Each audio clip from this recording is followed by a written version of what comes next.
তোমার সাথে কবরের জমিনে কেউ যাবে না, তোমাকে একা যেতে হবে। তাই কবর দুইনি বলে এ আল্লাহ পাকে বান্দা বান্দি রে দুনিয়ার জমিনে দাবিয়ে দাবিয়ে বেড়াও, তোমার মালিকের কথা তুমি ভুলে যাও।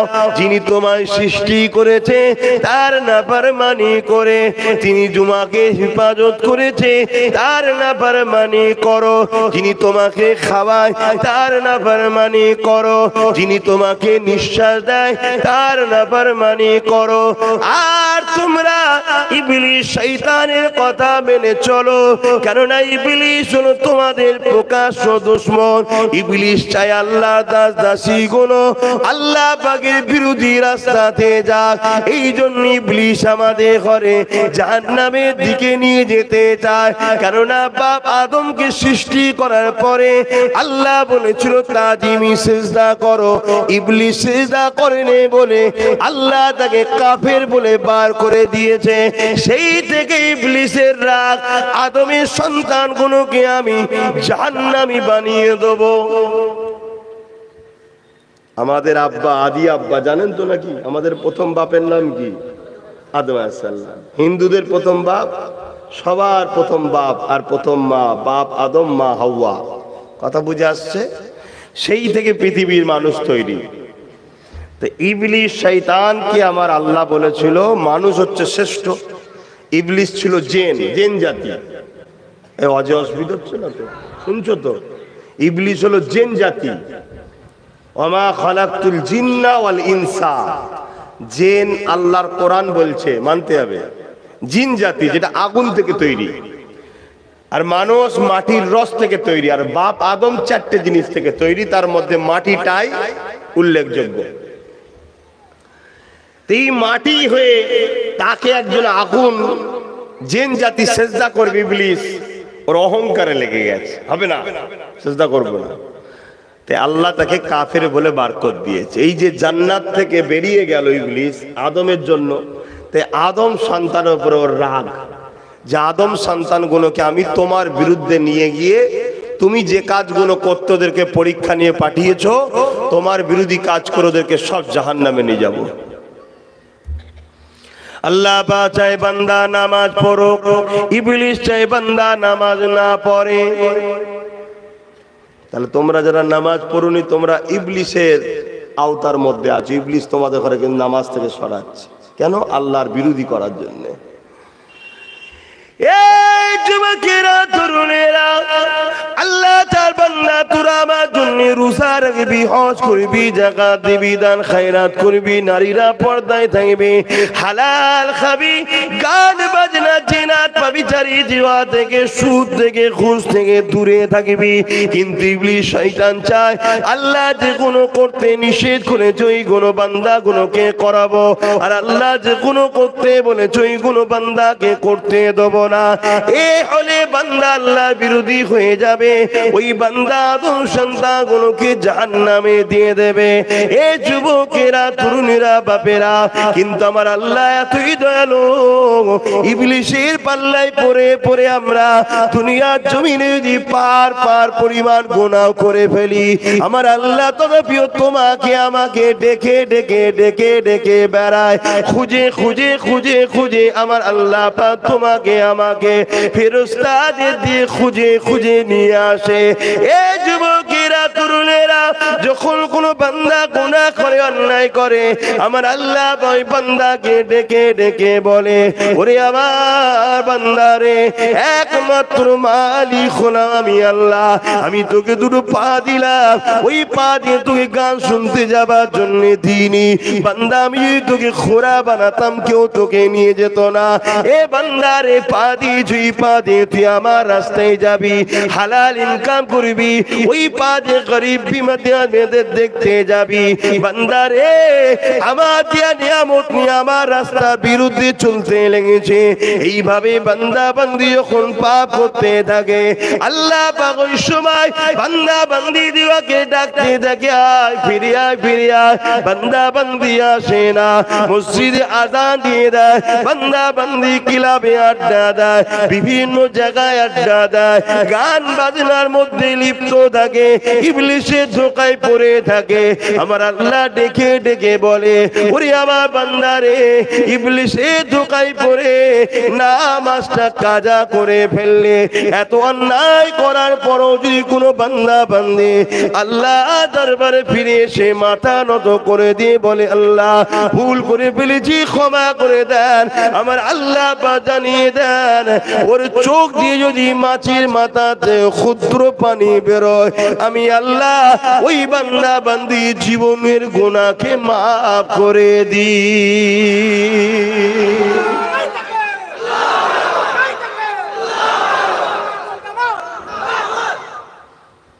আল্লাহ আমাদেরকে ভালোবাসে না বাসে না? বলুন না গো। আপনি বাজার থেকে একটা চাকর নিয়ে আসলেন বা কোনো লোককে নিয়ে আসলেন যে আপনার বাড়িতে পাহারা দেবেন, তাকে মাসে 10,000 মাইনে দেবেন। এখন দেখা যাচ্ছে আপনি যাকে কাজে লাগিয়েছেন তাকে আপনি সৃষ্টি তো করেন না, মাইনে দিয়ে কাজে লাগিয়েছেন, সে আপনার বাড়িতে পাহারা তো দূরে দেওয়া, তার লোকের বাড়ি চোর দোকানে এসে বলে অমুক সময় ও ঘুমোই, অমুক সময় ঘরে থাকে না, চুরি করবি, সব আপনার বিরুদ্ধে করে। আপনি তাকে রাখবেন, মেরে বার করে দেবেন, তাই তো নাকি? কিন্তু আমার আল্লাহ কত দয়ালু দেখুন। আপনারা আল্লাহ দিয়া হাত নিয়ে আল্লাহর বিরুদ্ধে কাজ করেন, আল্লাহ দিয়া পা দিয়ে আল্লাহর বিরুদ্ধে কাজ করেন, আল্লাহ দিয়া জবানে আল্লাহর বিরুদ্ধে কথা বলেন, তথাপি আমার আল্লাহ আপনাদের ঘরে ভালোবাসে। বান্দা আয়। পৃথিবীর বাদশারা আসামি খোঁজে, খুব ভালো করে শুনবেন, পৃথিবীর রাজা মহারাজারা আসামি খোঁজে শাস্তি দেবে বলে, আর আমার আল্লাহ আসামিদের ডাকে গুনাহ মাফ করবে বলে। জোরে বলুন সুবহানাল্লাহ। কিন্তু এরপরেও যদি আমাদের ঘরের ছেলেরা পরিবর্তন না হয়, আমার আল্লাহর কোনো ক্ষতি হবে? হ্যাঁ, আমাদের সবাইকে যদি আল্লাহ পাক ধরে জাহান্নামে ভরে দেয়, আল্লাহর কিছু লস আছে? এরপরেও যদি আমরা না ভাবি যে আমাদেরকে আল্লাহ কেন বানালো, তার কাজ করার জন্য, তাকে অখুশি করার জন্য নয়, যেটা অপছন্দ করে সেটা করার জন্য নয়। স্বাভাবিক আমরা নিজের স্ত্রীর খুশির জন্য স্ত্রী যেটা অপছন্দ করে সেটা আমরা করতে চাই না। ডাক্তার যদি বলে মদ খেও না, আমরা ছেড়ে দিই। আর দয়ার আল্লাহ আমাদেরকে বলেছে হারাম খেও না, আমরা ছাড়তে পারি না। আমার আলোচনায় অসুবিধা হচ্ছে, তাহলে বলো, ঘটনা বলে দিয়ে চলে যায়। আরে ভাইরা, চেষ্টা একটা, যদি বারবার শুনে পরিবর্তন হয়ে যাও, কিছুটা যদি পরিবর্তন হতে পারো, কেননা বান্দা তুমি যদি চেষ্টা করো, আমার আল্লাহ পাক অবশ্যই তোমাকে পরিবর্তন করে দেবে।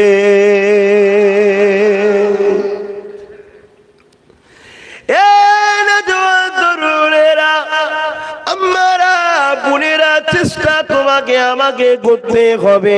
ফজর বেলা যদি চেষ্টা করো নামাজটা পড়বো, অবশ্যই আল্লাহ তোমাকে যাবার ক্ষমতাটা দিয়ে দেবে। জোহর বেলা যদি চেষ্টা করো নামাজটা পড়বো, অবশ্যই আল্লাহ তোমাকে চেষ্টার ফলটা দিয়ে দেবে। আসরে যদি চেষ্টা করো, পড়াবার সুযোগটা আল্লাহ করে দেবে। এ বান্দা বান্দি রে, যদি তোরা আমার রাস্তায় আসতে চাস, অবশ্যই আমি আল্লাহ পাক আমার রাস্তার পথিক তোদেরকে বানিয়ে দেব।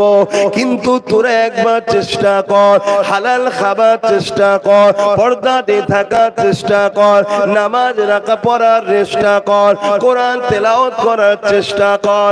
এ বান্দা বান্দি রে, আমি আল্লাহ তোদেরকে মায়ের পেট থেকে হেফাজত করলাম, মায়ের নাভির সঙ্গে তোদের নাভিকে কানেকশন করে দিয়ে মায়ের পেটে তোদেরকে খাইয়েছিলাম। বান্দা তোরা ভুলে গেলি কি সুন্দর করে আমি আল্লাহ তোদেরকে বানালাম। তোদের শরীরের মধ্যে কত হাড় রয়েছে, তার উপরে চামড়াটাকে আমি লেপে দিয়েছি, তার উপরে গোস্ত দিয়েছি, তার তার উপরে চামড়া দিয়েছি। বান্দারে কি সুন্দর করে তোদেরকে নাক দিয়েছি, চোখ দিয়েছি, দাঁত দিয়েছি। দুনিয়ায় যখন তোরা আসলি কিছুদিন যাওয়ার পরে তোদের ছোট ছোট দাঁত বাইর হতে লাগলো। তোদের বাপ মা কত খুশি হয়েছিল, মসজিদে মিষ্টি দিয়েছিল। ওই দাঁতটা যে দ্রুত বাড়তে লেগেছিল, যে গতিতে বাড়তে লেগেছিল, আর যদি আমি রুখে না দিতাম তাহলে জমিনে তোদের দাঁত থেকে যেত। কিন্তু তোদেরকে দেখতে খারাপ লাগতো। আমি আল্লাহতে অত বড় বড় দিই না, যেটা তোদের জন্য সুন্দর আমি আল্লাহ তোদেরকে নিখুঁত করে বানালাম। তোদেরকে দুটো কান দিলাম, ওই কানে তোরা আমার কোরআন শুনবি, আলেমদের কথা শুনবি, ওয়াজ নসিহত শুনবি, ভালো কথা শুনবি। এ বান্দারে কি কারণে তুই আমার দিয়া কানে অকমেন দিয়া আমার ইসলামের দুশ্মন যারা ওই গান তোরা শুনে বেড়াস বান্দা, ওটা তো আমি পছন্দ করি না। তোদের কি একবারও মনে হয় না আমি আল্লাহ তো পারি তোর কানের পর্দাটাকে ফাটিয়ে দে জীবনের মতো বদি কালা করে দিতে? বান্দারে জমিন আমার তোদেরকে ফ্রিতে দিয়ে দিলাম, আসমান আমার তোদেরকে ফ্রিতে দিয়ে দিলাম। এ বান্দা তোদেরও গ্রামে এমন অনেক লোক আছে তোদের মতো সুন্দর মুখ রয়েছে, দাঁত রয়েছে, জবান রয়েছে, কিন্তু কথা বলতে পারে না। আমি মালিক তোকে কথা বলতে দিয়েছি, ওই জবানে নোংরা কথা বলবি না, ওই জবানে কাউকে আঘাত দেয়া কথা বলবি না, ওই জবানে এমন ভাষা উচ্চারণ করবি না যে কথাটা আমার সঙ্গে শিরক হয়ে যাবে, এমন কথা বলবি না। বান্দার ওই জবানে এমন স্লোগান দিবি না যে স্লোগানটা আমি আল্লাহ পছন্দ করি না। ওই জবানে তো তুই বেশি বেশি করে আমি তোর আল্লাহ, আমাকে আল্লাহ বলে ডাকবি।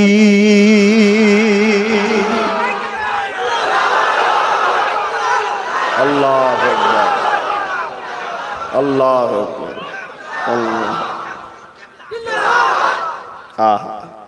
ভাবতে হবে আমার ভাইরা, ভাবলে দেখবে পরিবর্তন হয়ে যাবে। ভাবতে হবে।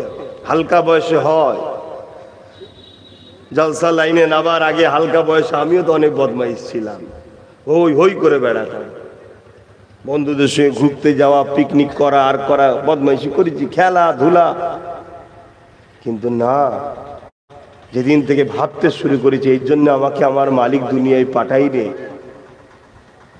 কেন, সামান্য জিন্দেগি আমাকে তার কাজ করে তাকে খুশি করতে হবে, পুরস্কারে জান্নাত ও তার দিদার নিতে হবে। একটা কোম্পানিতে চাকরি করো, তোমাকে 8 ঘন্টার কাজ করতে হবে, কাজ শেষ হবে মাইনে তুমি পাবে ডিউটির শেষে, তাই তো নাকি? শুনছেন তো? তুমি ওই সময় খেলাতে হই হই করে কাটিয়ে দিলে তোমার কি হবে? কিছু পাবে? আর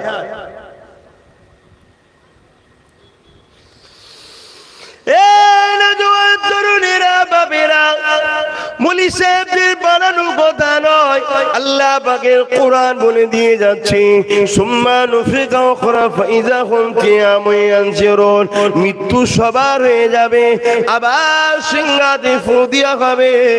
যেমন জমিনের নাগল দিলে মানে আলু ওঠে, ওইভাবে জমিন থেকে মানুষ উঠতে লাগবে। ওই দিনটা হবে বিচারের দিন।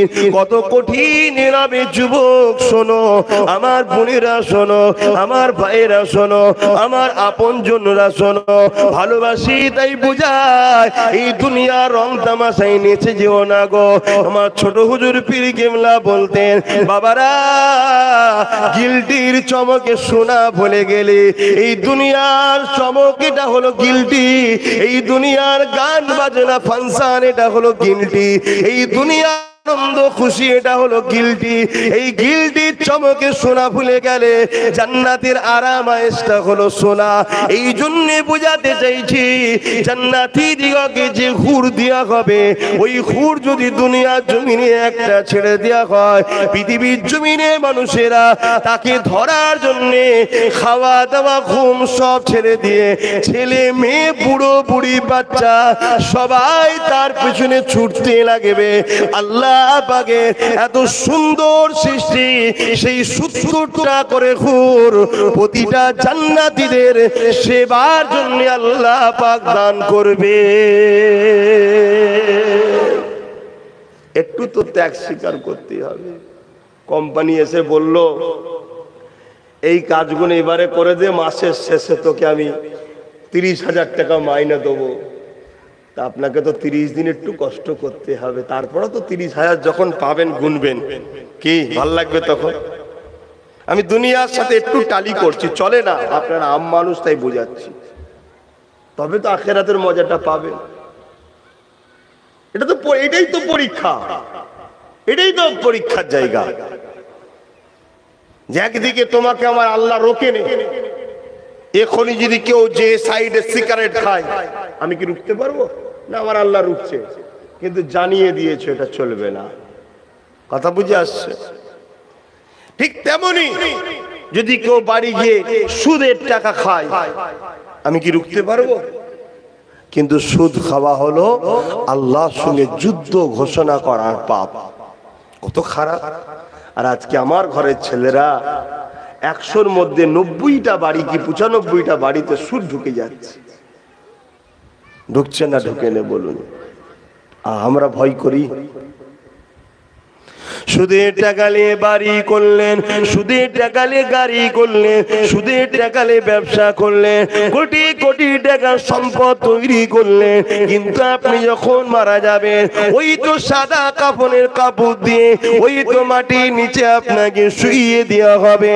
ওই কবর আপনাকে বারবার ডেকে ডেকে বলে, ওরে আল্লাহর বান্দা বান্দিরে, লোক তোকে জাহান্নামে নিয়ে যাচ্ছে। শুনে রেখে দে, ওই কবরের জমিন বলতে লেগেছে আমি কবর হলাম একা থাকার জায়গা, আসার আগে তৈরি হয়ে যাও। আমি কবর হলাম পোকামাকড়ের জায়গা, আসার আগে তৈরি হয়ে আসো। আমি কবর হলাম মাটির ঘর, আসার আগে তৈরি হয়ে আসো। আমি কবর হলাম এমন এক জায়গা যেখানে কেউ থাকবে না তোমার সাথে, আসার আগে তৈরি হয়ে আসো। অন্ধকার ঘর। এ যুবকেরা, তরুণেরা তাই বলে দিয়ে যায় কবরে যাবার আগে আল্লাহকে ভয় করে যা ভুল করেছেন আজকে আসরের নামাজ পড়ে নিয়ে মাথা নত করে চোখের পানি ফেলে দিয়ে কাঁদুন, আল্লাহ অন্যায় হয়ে গেছে, ভুল হয়ে গেছে, ক্ষমা করে দিন আল্লাহ।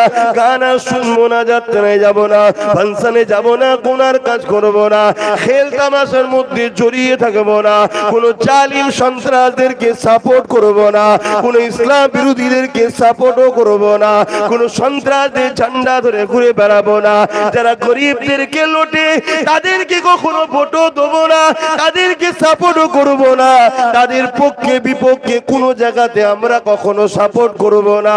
এই জায়গাতে আমরা ন্যায়ের পক্ষে, সত্যের পক্ষে থাকবো। ওগো আমার আল্লাহ, আল্লাহর ওলিদের পিছনে আমি থাকবো, আলেমে হাক্কানীদের পিছনে থাকবো। আমি মসজিদে যাব, আমি নামাজ পড়বো, আমি রোজা রাখবো, হজ করবো, যাকাত দেবো, আল্লাহ আপনার পক্ষে কাজ করব। এই প্রতিজ্ঞাবদ্ধ না হয় আগামী দিনটা আমার আপনার জন্য বড় অন্ধকার কবরে জবাবটা দিতে হবে। কেননা নবী আমার জানিয়ে দিলে দুনিয়া জমিনে যারা আমার বেখেলাফ চলবে আল্লাহ পাক কবরে তাদের জন্য জাহান্নামের একটা গর্ত করে দেবে, আর 99টা আগুনের শাপ দেওয়া হবে। শুনছেন তো? মনে হচ্ছে এটা একটা গল্প তো নাকি? যদি গল্প হয় উড়িয়ে দেন, আর যদি আপনি বিশ্বাস করেন তাহলে ভয় করুন। কেন কালকে আপনাকে যেতে হতে পারে, আমাকেও যেতে হতে পারে, কোনো গ্যারান্টি নাই। যাবার আগে ভাবুন, তৈরি করুন। আর আমার আল্লাহ এত দয়ালু, কেউ যদি খালেস অন্তরে এক্ষুনি তওবা করে নেয় জীবনের সব গুনাহ মাফ করে দেবে, আর গুনাহগুলোকে নেকিতে পরিণত করে দেবে। জোরে বলুন সুবহানাল্লাহ। এবার আপনি যদি ভাবেন ঠিক আছে তাহলে সময় হলে তওবা করে নেব, আজ সুযোগ পেয়েছেন কাল সুযোগ পাবেন, এর কি মানে আছে? কি গো, ঠিক না বেটি? আজ সুযোগ পাচ্ছেন কালকে সুযোগ পাবেন, এর কি মানে আছে?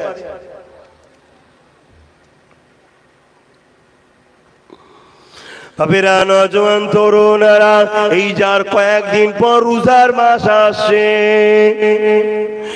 সব ইবাদত আল্লাহ বলেছেন আমার, কিন্তু রোজার মাস এলে আল্লাহ কি বলে?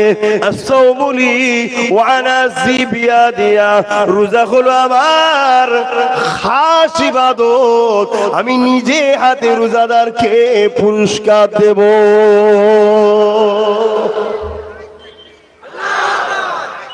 আল্লাহ, কখনো কি মনে হয় না কে এত সুন্দর চোখ বানালো, শরীর বানালো, কে বিনা খুঁটিতে আসমান দাঁড় করিয়ে রেখেছে, কার ইশারায় তুফান হয়, ঝড় হয়, কার ইশারায় আমার নিঃশ্বাস চলছে? সেই আল্লাহকে দেখবো, কখনো সব যায় না? রোজা সব ইবাদতই আল্লাহর, কিন্তু রোজা বলছে আমার খাস ইবাদত। এজন্যে নামাজ লোক দেখানো হয়, অনেকে নামাজ লোক দেখিয়েও পড়ে না, এই হুজুর আছে তো না পড়লে হয়। অনেক সময় ছেলের হয়তো বিয়ে দিয়েছে বা মেয়ের বিয়ে দিয়েছে হাজি সাহেবের বাড়িতে, বিআই সাহেব আছে, হাজি সাহেবের সামনে নামাজটা না পড়লে হয়, কি ভাববে চট পড়ি, এ আল্লাহর জন্য লোক দেয়, ও নামাজের কি দাম নেই, ও কিচ্ছু দাম নেই, ও জিরো ফল। তাহলে এখানে কিন্তু একটা রাস্তা আছে,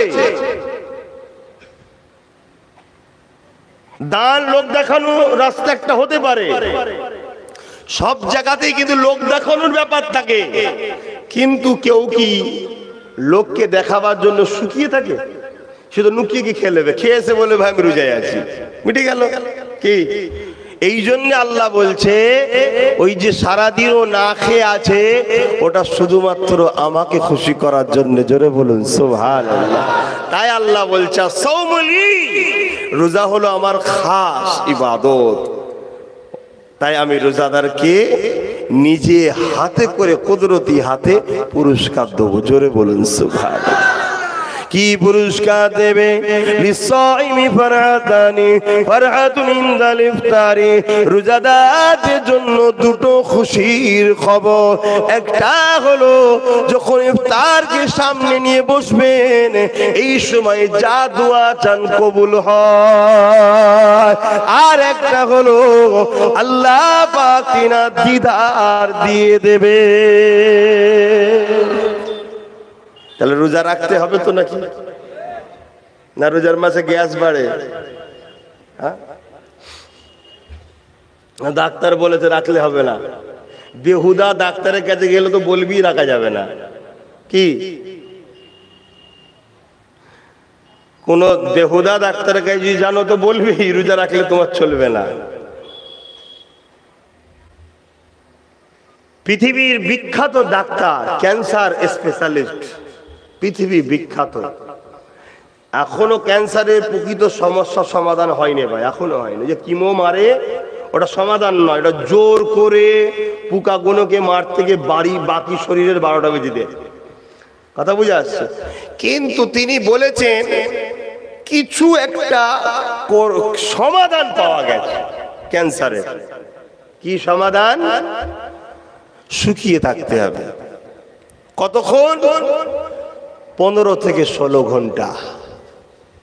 1400 বছর আগে মোস্তফা জানে রহমত বলে গেছে, বছরে একবার 14 থেকে 15, 16 ঘন্টা তোমরা আল্লাহর জন্য কিছু খাবে না। জোরে বলুন সুবহানাল্লাহ। রোজা বলতে পারছে না, রোজা বললে তো এটা ধর্মের হয়ে যায় না। সত্য কথা বলতে খারাপ লাগছে।